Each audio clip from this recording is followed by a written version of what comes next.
Praise the lord. పునరుద్ధానుడైన యేసుక్రీస్తు నామములో మీ అందరికీ నా శుభాభివందనాలు. బాగున్నారా? యేసయ్య మీ అందరిని ఆశీర్వదించునుగాక. అనుదిన వాత్సల్యత అనే నేటి వాక్య ధ్యానాంశాన్ని ఉదయకాలం ధ్యానించుకుందాం రండి. పరిశుద్ధ బైబిల్ గ్రంథంలో నుంచి 32వ సంకీర్తన 8వ వాక్య భాగాన్ని నేను చదువుతాను. వీలైతే బైబిల్ తెరిచి వాక్యాన్ని గమనించండి. నీవు నడవవలసిన మార్గమును నీకు బోధించెదను, యేసయ్యకి మహిమ కలుగునుగాక. ప్రియమైన దేవుని బిడ్లారా, దైవజనమ, చదవబడిన ఈ వాక్య భాగంలో నుంచి పరలోకమందున్న దేవుడు ఈ ఉదయకాలం మీ అందరితో తేటగా సూటిగా ప్రభు మాట్లాడుతూ ఉన్నాడు. ఏంటి అలా దిగాలుగా కూర్చొని ఉన్నావు? చాలా మంది విచారణతో కృంగిపోతున్నారు, చాలా మంది తల పట్టుకొని ఆలోచిస్తున్నారు కదూ. నిజమే, గమ్యం ఏంటో తెలియక, ఏ మార్గం ఎక్కడికి వెళ్ళాలో తెలియక, 10th పాస్ అయ్యాను, ఏ గ్రూప్ తీసుకోవాలో తెలియక, కొంతమంది బీటెక్ అయిపోయింది, ఎంటెక్ చేయాలా లేక ఏదైనా స్టడీ చేసుకుంటూ ఉద్యోగం చేయాలా ఆలోచన చేస్తున్నావు కదూ.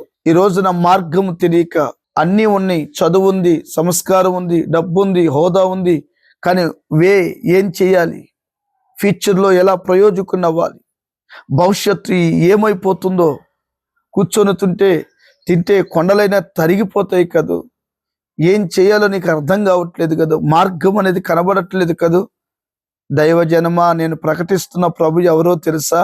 అరణ్యములో అద్భుతాన్ని చేసినవాడు, ఎర్ర సముద్రాన్ని పాయలు చేసి రహదారిగా మార్చినవాడు, 40 సంవత్సరాలు దారి లేని ఎడారిలో దారిగా నడిపించినవాడు నీతో మాట్లాడుతున్నాడు. యవనస్తుడా, ఓ యవన బిడ్డ, ఓ కుటుంబ సభ్యులారా, ప్రియమైన తల్లి, గమ్యం తెలియక వేదన పడుతున్నావా? మార్గం తెలియక వేదన పడుతున్నావా? నేను ప్రకటిస్తున్న యేసు ప్రభు ఎవరో తెలుసా? నేనే మార్గమునై ఉన్నాను. పరలోకానికి మార్గం ఆయనే. ఈ భూ సంబంధమైన కార్యాల్లో నీకు ఆలోచన ఇచ్చి మార్గాన్ని చూపించేది కూడా ఆయనే. ఈ వాక్యం వింటున్నావు కదూ. హృదయాన్ని ధైర్యపడు, ప్రభు సన్నిధిలో కనిపెట్టు, ప్రార్థన చేయి. ప్రభువా, ఏంటి నా పరిస్థితి అని అడుగు. దేవుడు ఏం చేస్తాడో తెలుసా? నీకు ఒక చక్కటి మార్గాన్ని చూపిస్తాడు. నేను నీకు ఒక మాట జ్ఞాపకం చేయనా? సామెతల పుస్తకం 3వ అధ్యాయం 6వ వాక్యాన్ని ఒకసారి చదివితే, నీ ప్రవర్తన అంతటి యందు ఆయన అధికారమునకు ఒప్పుకొనుము, అప్పుడు ఆయన నీ త్రోవలను సరళము చేస్తాడు. దేవునికి స్తోత్రము కలుగునుగాక. ఈ రోజున ప్రవర్తన అనేది క్రైస్తవులకి, కుటుంబాలకి, సేవకులకి, ప్రభువును నమ్మిన బిడ్డలకి ప్రవర్తన శైలి చాలా ప్రాముఖ్యం. ఒక అధికారి నీ నడకను గమనిస్తాడు, ఒక అధికారి నీ మాటను గమనిస్తాడు, ఒక అధికారి నువ్వు ఏం చేస్తున్నావో, నీ ప్రవర్తన వైఖరి ఏంటో గమనిస్తాడు. నీతో, నీ కుటుంబంతో, నీ పిల్లలతో సూటిగా తేటగా ప్రభు మాట్లాడుతున్నాడు. ఈ ఉదయకాలము నీ ప్రవర్తన అంతటిని ఆయనకు నువ్వు అప్పగించుకోగలిగితే ఆయన నిన్ను నడిపించడం ప్రారంభిస్తాడు. దేవునికి స్తోత్రము కలుగునుగాక. అంత గొప్ప దైవజనుడు పౌలు గారు కదా. లోక జ్ఞానం, చదువు జ్ఞానం, గమాలేకుల పాదాలు యొద్ద విద్య నేర్చుకున్నవాడు. ఒక్క మాటలో చెప్పాలంటే, క్రీస్తుకు విరోధంగా యుద్ధం చేయాలని, క్రైస్తవ్యాన్ని లేకుండా చేయాలని రకరకాల ప్రయత్నాలు చేస్తున్న కాలక్రమంలో అతడు పట్టుకొని గుర్రం మీద వెళుతూ ఉన్నప్పుడు దేవుడు అతన్ని దర్శించాడు. ఒక అన్యుడు గనుక అతనిలో ఉన్న ఆసక్తిని చూసిన దేవుడు దర్శిస్తే కళ్ళు పోయాయి, మార్గం కనబడలేదు. మరలా ప్రభు దగ్గరికి వచ్చే ప్రవర్తన ప్రభుకు ఒప్పుకొని పశ్చాత్తాపడి అననీయతో ప్రార్థన చేసుకుంటే కళ్ళు తెరవబడ్డాయి.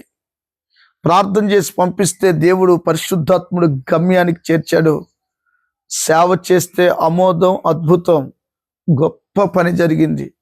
ఈ వాక్యం వింటున్న నీ జీవితంలో నీ ప్రవర్తన అంతా ప్రభు చేతికి నువ్వు అప్పగించుకోగలిగితే ఆయన నీ కుడి చేయి పట్టుకొని నిన్ను అద్దరికి క్షేమముగా నడిపిస్తాడు. నడవలేని స్థితిలో ఉన్నావా? కృంగిన స్థితిలో ఉన్నావా? కడల మధ్యలో, కన్నీళ్ళ మధ్యలో కాపురం చేస్తున్నావా? ఆయన ఉన్నాడు బిడ్డ, ఆయన ఉన్నాడు తల్లి. ఓ నా తండ్రి, భయపడొద్దు, ప్రభు నిన్ను క్షేమముగా నడిపిస్తాడు. నీకు తెలియని క్రొత్త మార్గాల్లో నేర్పిస్తాడు. అయితే నీవేం చేయాలి తెలుసా? నీ ప్రవర్తన ఆయన చేతికి అప్పగించుకో. నీ యొక్క మూయబడిన ద్వారాలన్నీ తెరిచి క్రొత్త మార్గంలో నడిపించి నిన్ను గమ్యానికి చేర్చి నిన్నొక స్థాయిలో పెట్టి అనేకులకు దీవెనకరంగా ప్రభు చేయును గాక.